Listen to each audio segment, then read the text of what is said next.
Hello everyone and welcome back to the Dark Domain. Now I know a lot of you these video to sleep. So before you drift off, I thought it would be a fun idea. If everyone could leave a comment. To let me know where you are listening in the world. Also like and subscribe if you are enjoying the episode. Right, let's get comfy and relaxed and let's. First story is going minimum contact with my daughter's grandparents. For a little bit more context, this is my partner's parents. Me, a 26 female, and my partner, a 28 male, have one daughter that was not planned but is now 3 years old, and the first few months of her life I was seeing his parents a lot, but only a few days after she was born the sister, we will call her J on his side, claimed that her and her partner, we will call him H, were pregnant by mistake. Now keep in mind my daughter is only a week old and we had her over for Thanksgiving. Now the J is only 18 at this time and H is 22. Everything went smoothly until around the time the baby was born. Now, J and H are still young and don't have a lot going for them, so I understand when they need help, but his parents are a lot more helping with them than they are us. And I understand that they need help, and I understand that everyone needs help from time to time, but you're helping one person without helping the other. And I did not think much of it at the time, but, as time went on, I start to see favoritism on his side of the family with this new baby. Buying her stuff all the time, making posts about her all the time, commenting on photos and pictures of her, but can't comment on photos of my daughter or even like the post. I've tried to invite them to different things with my daughter on multiple occasions. But they always have some for an excuse, or they have to watch the new baby. And around my daughter's first and second birthday, they made a post saying happy birthday to her, and then around the other baby's first birthday they were saying how much they love her and how big she was getting and just so happy she was turning 1. And I thought it was just strange because they weren't saying how much they love my daughter on the post they made about her, and when my daughter was opening presents, they weren't even paying attention to her. Now keep in mind they do see J and H more often than do my daughter, so that could be part of the reason. And they always want me to go to their house, and I don't like driving an hour away sometimes with my daughter in the back seat, which I have tried countless times to get them me halfway or go to a festival close by. J and H are also not my favorite people in the world. They've claimed that my daughter was stealing the spotlight from their daughter. Every time I send videos or some pictures to the parents, which has made me stop sending pictures. My partner's parents always buy their daughter stuff always, but can't do that for my daughter. My partner has tried to defend his parents, which has led to cause fights between me and him. And every time we do all go out together, his parents are constantly only caring about one child, even though my daughter could be right next to them. So I don't know if I'm just being overdramatic or it's just not there, and I just think it is. Please tell me your thoughts.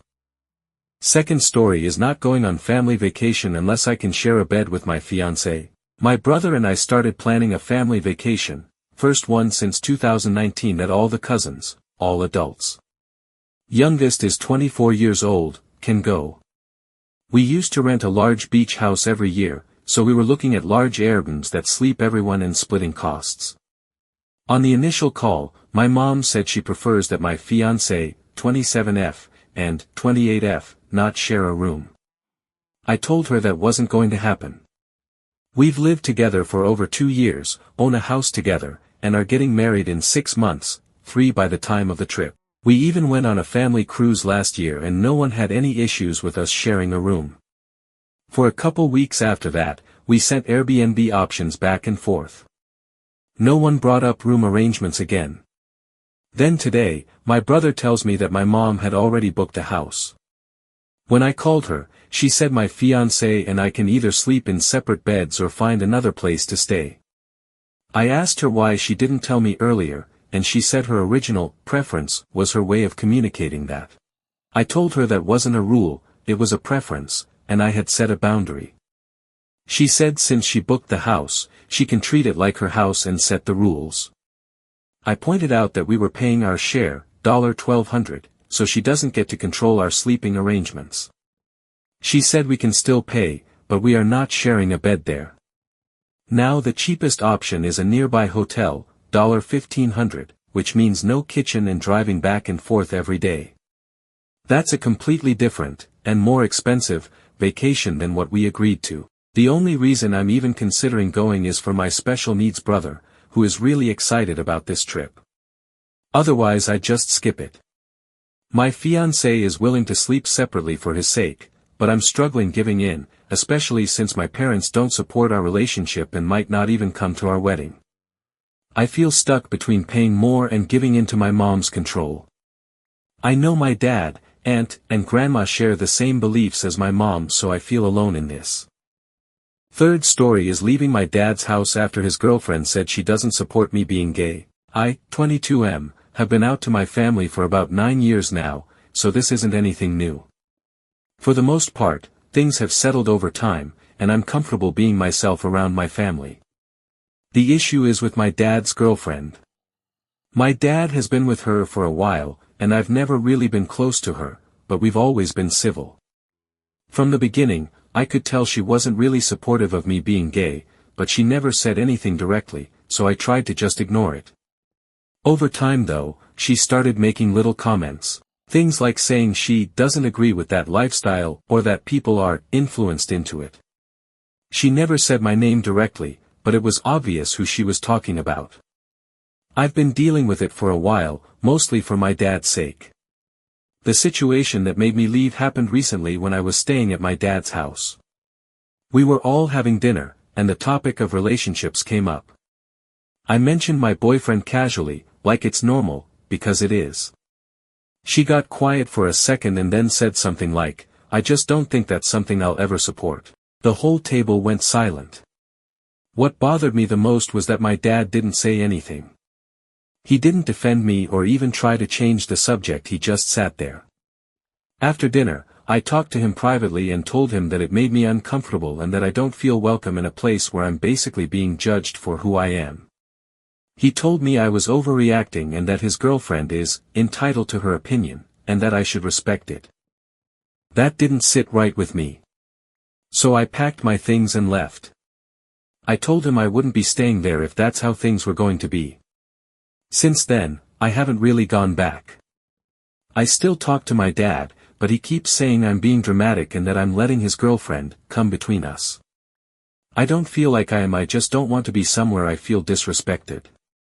But at the same time, part of me wonders if I should have just ignored it for the sake of keeping peace. So, AITA for leaving my dad's house after his girlfriend made it clear she doesn't support me being gay. Fourth story, if I brought a fake date to prom. Alright, so, here's some background. About a month ago, I, M17, and a friend, M17, broke up. He broke up with me and I reacted pretty poorly, more in the sense that I had a breakdown. It's been a pretty rough year for me already and the relationship really helped with that.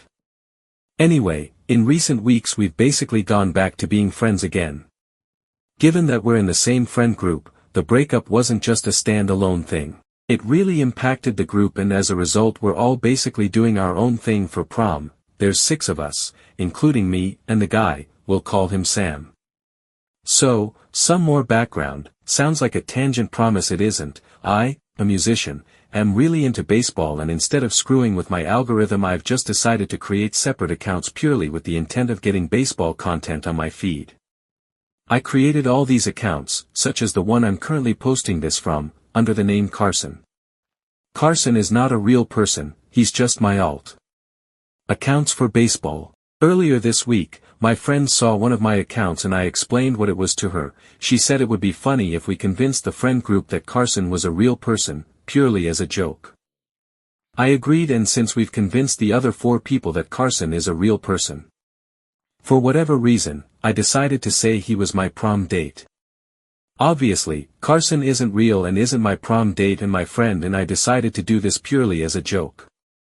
I told one of my other friends, who isn't in the friend group, and she said that she could get me a dude for prom to go as this made-up Carson person. Here's where Sam comes back into play.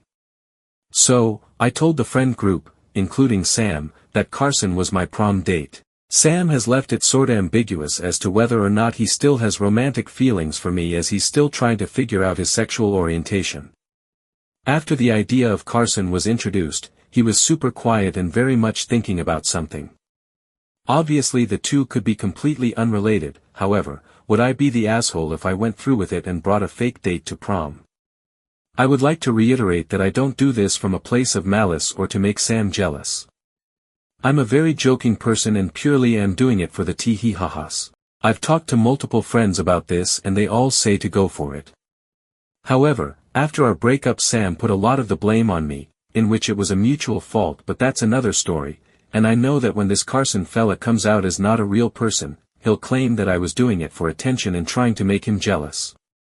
So, would I be the asshole? Please tell me if I need to explain anything further. I realize my phrasing may not be great. Fifth story is not letting my family live in my empty house. I, 38M, come from a family that has always struggled to get by. My mother raised 4 sons as a single mother and would go to the ends of the earth for us. She has always rented, as has most of my immediate and extended family. I broke the mold when I got my dream house built in 2016. It's quite a large home as, at the time, I was planning on eventually starting a family and having kids. Fast forward to today, I ended up focusing more on my career and have been in no rush to start a family, so besides romantic partners and the occasional temporary roommate, I've lived in my house alone. I'm set to move overseas later this year and it will be for the foreseeable future. I offered to let my mother live in my house while I'm away, and have offered her many times prior to this, but she has again said no. She likes where she lives and has no plans to move. She is in a housing commission/public housing house, so the rent is very low and the lease is essentially indefinite.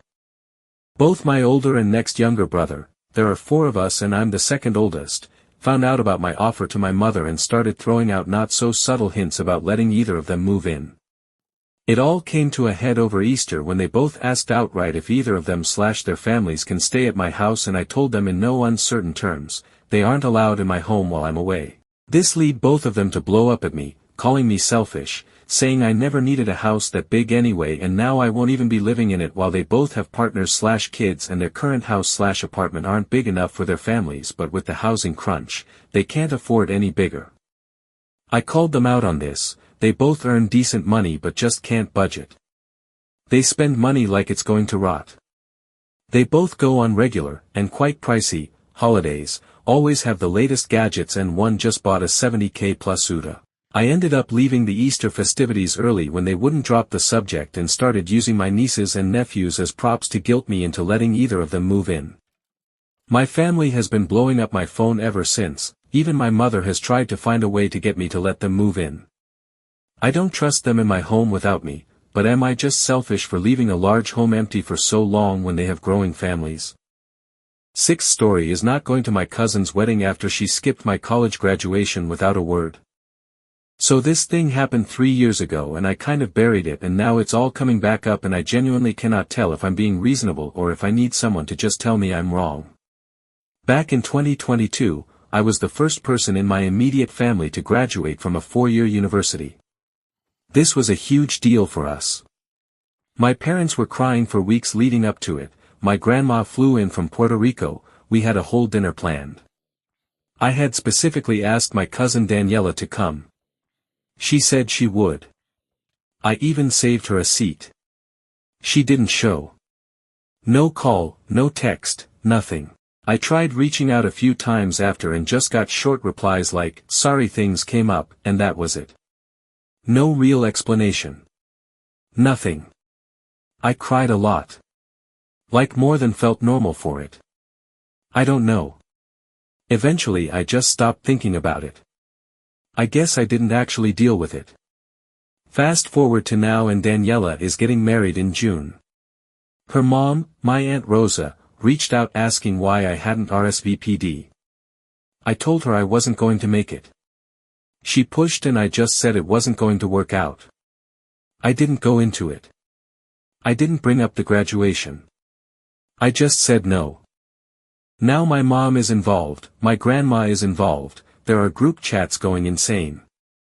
Everyone thinks I'm being cold and weird and that I'm going to ruin family relationships over not attending a wedding.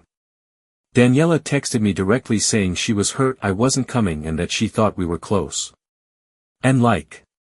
That's the thing. I thought we were close too. 3 years ago. I haven't explained myself to any of them. I'm just kind of returning the energy she gave me. Like she showed me how much my stuff mattered to her. So, my boyfriend thinks I'm in the right but says I should just tell them the reason so I stop looking like the bad guy. My best friend thinks I'm being spiteful. She said something like, "It's a wedding, it's not the same thing," which like. Okay. But also it wasn't just a party to me. Like okay, maybe something bad happened that day, I don't know. But she could have texted me. Even after. She had 3 years. But also, why is it on me to ask?